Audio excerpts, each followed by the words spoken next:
Inside Science. Hello, I'm Ali Jennings, and here's a quick roundup of what's been happening in the world of science this month. And the headline is that life as we know it is ending. This is quite literally true. Human society is killing life on the planet faster than Thanos in a bad mood. 1 million plant and animal species face extinction. And that's more than twice the number of plant species that we think even exist. So the UN published a report at the start of this month detailing this biodiversity disaster. And the findings are terrifying. 3/4 of the land, 2/3 of the ocean have been significantly altered by humanity. 1/3 of all fish stocks are unsustainably exploited. 1/3 of all the land on Earth is now farmed. And we've destroyed almost 300 million hectares of forest since 1990. And that's almost 1/3 of the area of the US. Now, this is a big deal. Losing this many plants and animals will cripple food production. It'll damage human health and it'll destroy many of the things that make life worth living. Biodiversity even helps slow global warming, according to another study this month. The more living stuff you have in an ecosystem, the more carbon you can store in it rather than in the atmosphere.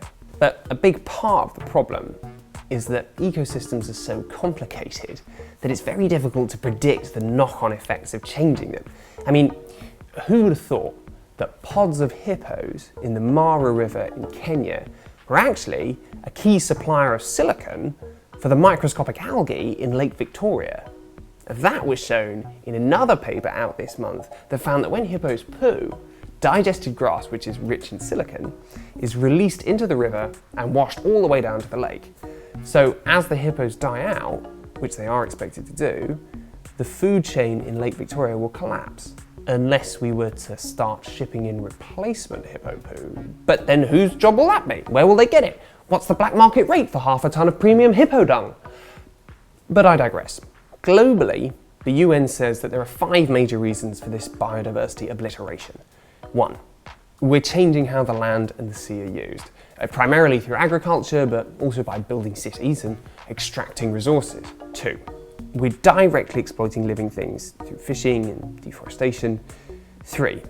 We're doing the climate change. Slow cooking endangered animals is never likely to help them. 4. We're polluting the planet. From plastics to fertilizers to all sorts of different poisons that we merrily pump out into the environment. And 5, we introduce invasive alien species. Not like Thanos, more like the cane toad in Australia, species that outcompete local wildlife to extinction. We've got to get a grip on this. At this rate, we'll have destroyed most of nature before we even know it exists. I mean, for God's sakes, we only just found out that this adorable little spider spends its time catapulting itself at intruders into its home. It does so by storing up potential energy in a tightened strand of web and then releasing it to hurl silk netting over its prey. It's amazing. In fact, right after this video, go and read about it in this article on the Inside Science website. You will not be disappointed. So, what do we do about this destruction of nature? Well, we'll have to change our government's policies, fence off wilderness, regulate agriculture, industry. But I also hope that some answers will come from technology as well. Here are 3 magical molecules from publications only this month that could help us in our quest to save the world. Zeolites. These can be used to turn methane into carbon dioxide. And methane is actually a far stronger greenhouse gas than carbon dioxide. So in this case, it's actually worth producing the CO2 to get rid of the methane. What's really exciting about the study is that the technology is basically ready to go. So it could be scaled up and integrated into methane producing industries relatively quickly.